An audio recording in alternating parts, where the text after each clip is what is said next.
Alright guys, so welcome to my Unreal Engine 5 beginner tutorial series.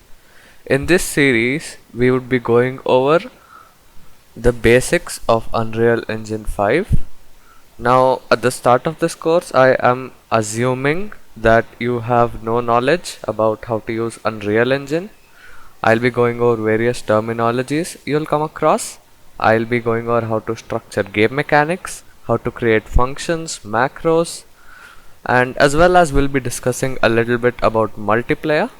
But I will definitely have another playlist where we discuss in detail about multiplayer, how to replicate things like weapons or grenades or anything for that matter. So let's get started guys. Let's just create a new project and let's just begin. So in this series we'll be looking forward to creating games, so I'll head over and click on games and let's just go for a blank project right now. We don't want anything, so let's just name this beginner tutorial maybe. Yeah, doesn't really matter. Although this is a primarily blueprint project, we will be doing a bit of C++ here, and I will ensure that it's really easy to follow.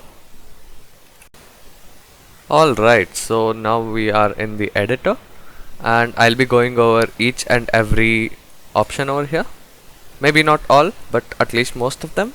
By the end of this video, you would be able to navigate the viewport and as well as understand some basic terminologies which you come across in Unreal Engine 4. In the next video, we'll be extending this, as well as we'll start learning about the various data types inside Unreal Engine 4 and their implementation in both blueprints as well as C++. So now let's get started with this video right now. So as you can see, as I told you guys, the center of your screen is called the viewport. So this is where you place all your actors. I'll get to what are actors real soon. But as you might see, the frame rate is really bad, okay? Now, a few fundamental things here, a few important console commands which you might have to remember. You have to remember stat FPS. So this is going to show your frame rate at the right hand corner of your screen. As well as if you want to uncap your FPS, you can type in t.max FPS equals whatever you want. So I'm just making it 1000, so it's going to be uncapped. Right now I'm actually capped by my hardware. So let's just fix that as I had shown in my previous video.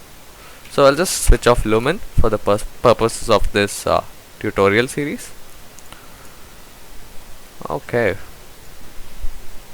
Alright guys, so now I have restarted the engine. So let's just click on the console and type stat FPS again. So now our frame rate is pretty good.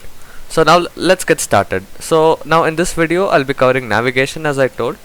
So first of all, in order to navigate the viewport, just click on your right mouse button to just rotate your camera around.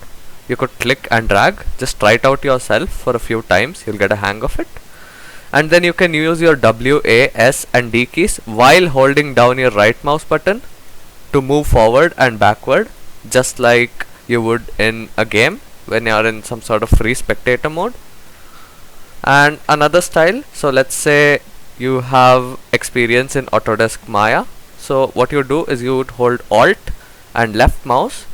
So the place where you hold your mouse cursor will function as a pivot as in Maya, and you'd rotate around that point. And you could hold the middle mouse button and kind of move your mouse to pan around. This is again while holding Alt. This is the Maya style of navigation. And another key thing I want to tell you guys is you can just click on your you can just scroll to zoom in and out. And a few useful things here. So hold your right mouse button. So when you are holding your right mouse button, what you can do is you can use W, A, S and D to navigate, and what you'll notice is that the camera speed might not be optimal for you every time.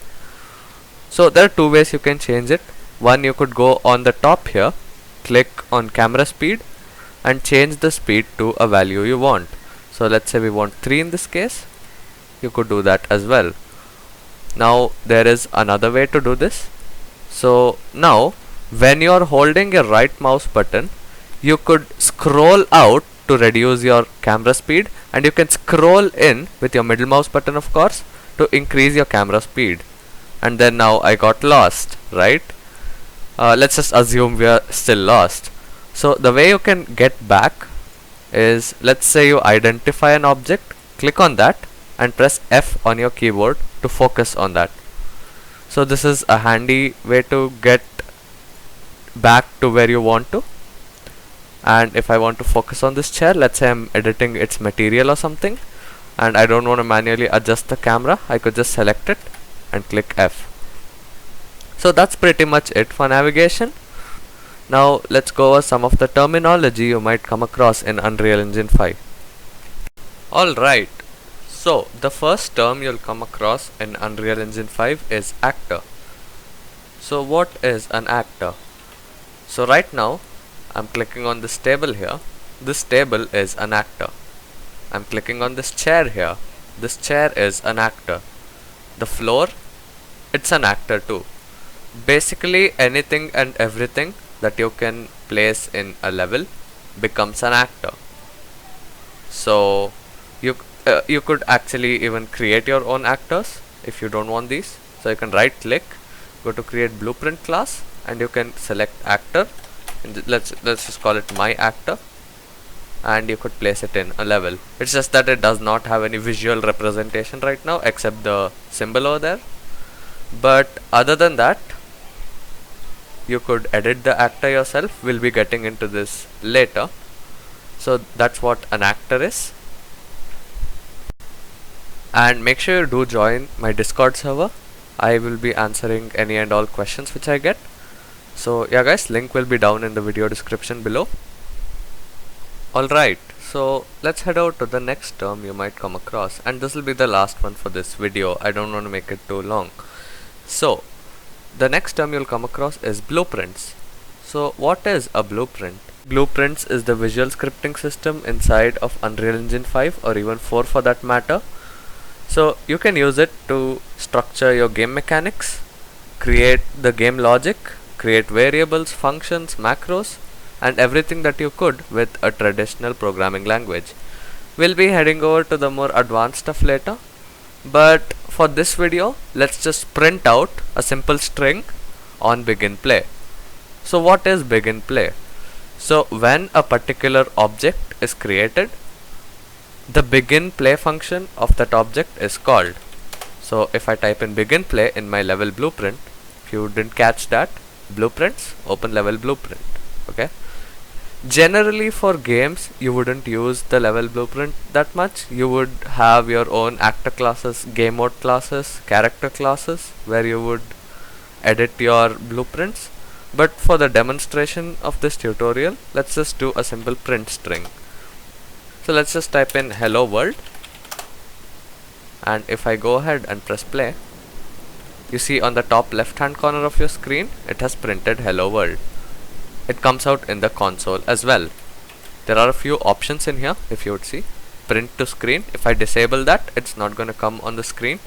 Print to log, if I disable that, then it wouldn't come in the output log. And you can change the text color as well as how long the text is going to stay on your screen. So that's it for this tutorial guys. We'll be extending this in the next part of the video. Okay, so in the next part we'll be going over the most common events in blueprints and discuss a little bit about them as well as custom events. And in the next video after that we shall be starting with the various data types available in Unreal Engine 5, and then we'll be going over the blueprints as well as C++ implementation. So stay tuned for that guys. Make sure you are subscribed and hope you guys have a great day. Goodbye.